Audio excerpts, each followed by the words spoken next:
We need more of these.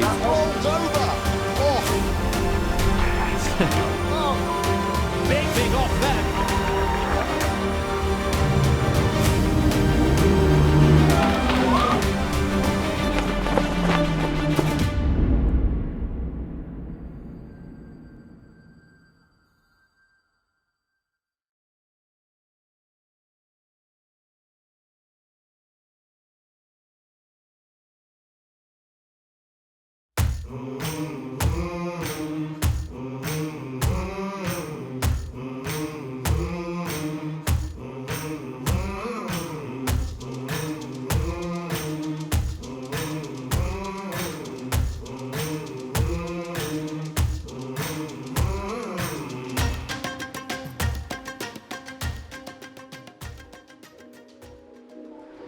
I'm Justina Williams, the team owner of Accelerate Motorsport.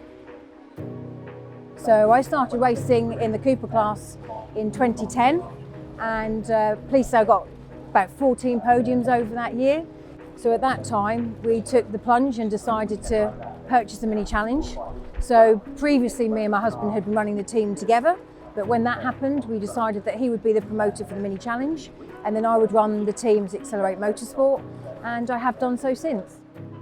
Yeah, so as managing director, I'm responsible for the whole of the business, but my main focus really is financial control, so making sure the books balance and that when we do spend, we spend wisely, and of course looking after our commercial partners like Draper Tools, Evolution, Third Millennium and Credo, and ensuring that I fully understand their needs. So I'm also very proud to say I'm a STEM ambassador for the British Army, and also more recently an ambassador for the FIA Girls on Track UK.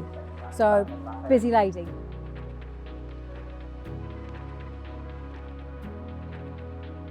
My name is David Bartrum. I'm team principal of MOTORBASE Performance.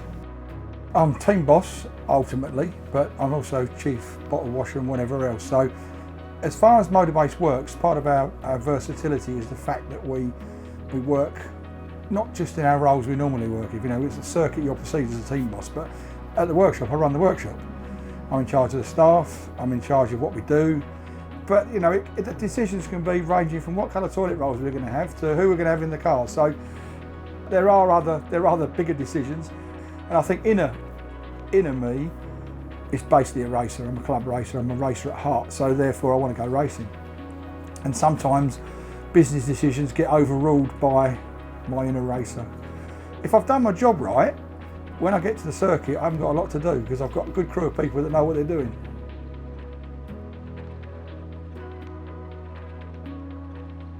Dan Kirby, team owner of TRADEPRICECARS Racing.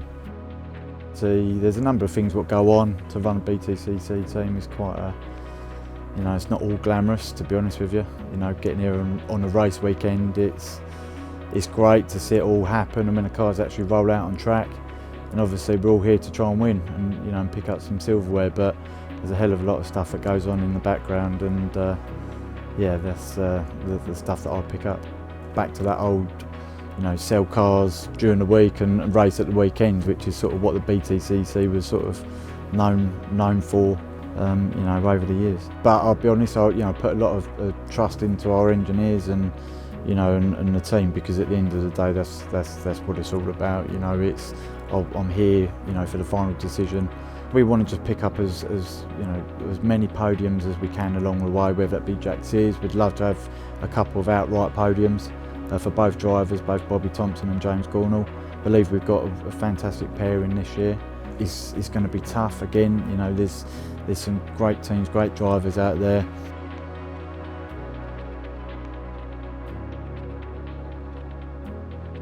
This weekend's going to be nice. It was hot last weekend. We had temperatures of 50 degrees plus in the car, and it wasn't very pleasurable at all. A nice little paddling puds jumping after, and you know, just try and speed up the recovery process really, just trying to get yourself turned around, get your core temperature down really quickly, and feedback all comes a little bit easier, and you're a bit less flustered, shall we say. Oulton Park is one of the best circuits in the UK. You know, I've grown up racing around Knockhill, and the way I would describe Oulton is it's a Knockhill on steroids. It's got so much character, it's undulating, it's fast, there's blind corners, and yeah, I just can't wait to go round. I feel very good. I like Oulton Park. It's one of my favourite tracks. It's more interesting than most. If you get it wrong, you know about it as well. I don't intend to get it wrong, but it's just exciting, and it's a lovely place. Lovely for spectators too, because it is so pretty, but unfortunately we still don't have anyone here.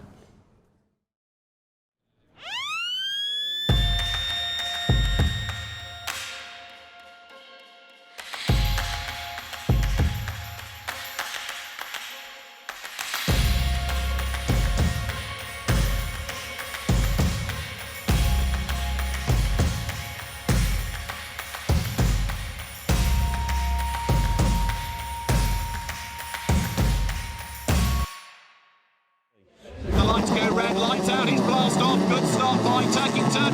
Lots of wheel spin for Josh Cook, he's going to get mugged by Matt Neal, out by Dan Cavish. Tom Oliphant's on his toes on the outside line, into the inside, and Tom Oliphant, that's the third race, he's going to go through, gets the line on the inside, runs Oliphant out wide, the BMW there gets the drive out of the corner.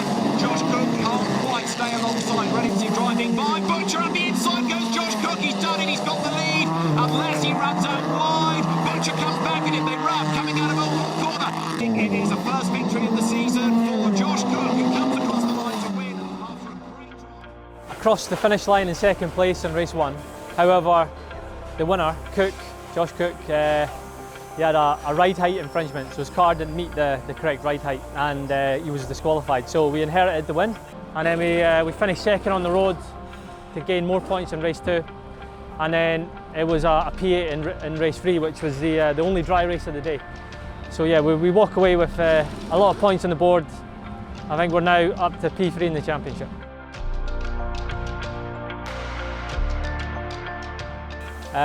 You know, I kind of feel a little bit of guilt on Josh. He deserved that win. However, rules are rules, and we're happy to take the points, especially after Brands Hatch losing 2 races. I love my home circuit at Knockhill, and yeah, just can't wait to try this new car out around the track. I just feel it's going to take to it well, and yeah, let's see what it can do. Oh, the red flag in that race was a bit bittersweet. You know, I was kind of happy to finish 6th and thought, well, that'll do. You know, Jake Hill was behind me.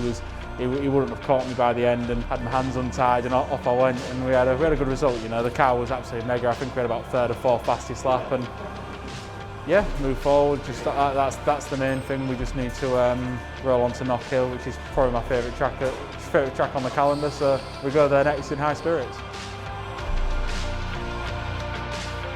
In race 1, actually, I couldn't see anything, and Matt Neal made a lunge on me and hit the back, and it broke my rear suspension instantly, so that put me out of that race, unfortunately. He did sort of apologise for it afterwards. He said there was no malice involved.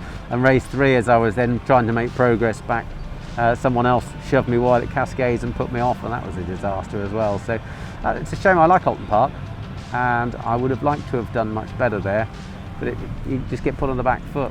People up and down the grid are having problems at some point, and this is our time.